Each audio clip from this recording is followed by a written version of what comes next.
আমি দেশবাসীর উদ্দেশ্যে একটি বার্তা দিয়ে বলতে চাই, মুসলমান, হিন্দু, বৌদ্ধ, খ্রিস্টান তথা দল, মত, ধর্ম, বর্ণ নির্বিশেষে পাহাড়ে কিংবা সমতলে বসবাসকারী এই দেশ আমাদের সবার।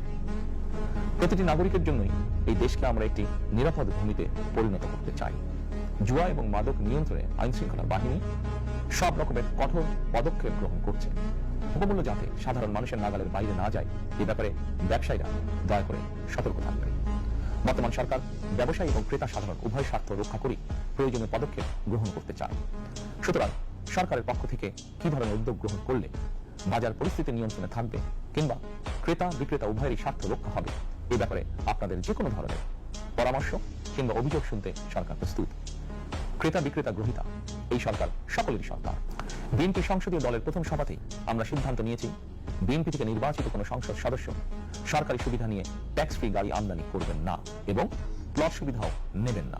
আমি আপনাদের সামনে বলেছিলাম, রাষ্ট্র পরিচালনার সুযোগ পেলে বিএনপি সরকার মহানবীর ন্যায়পরায়ণতার আদর্শ অনুসরণ করবে।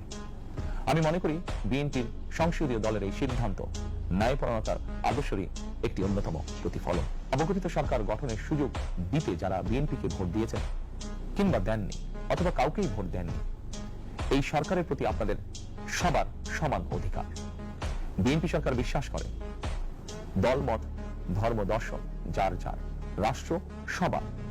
এই দেশে, এই রাষ্ট্রে একজন বাংলাদেশী হিসেবে আপনার, আমার, আমাদের প্রতিটি বাংলাদেশী নাগরিকের অধিকার সমান।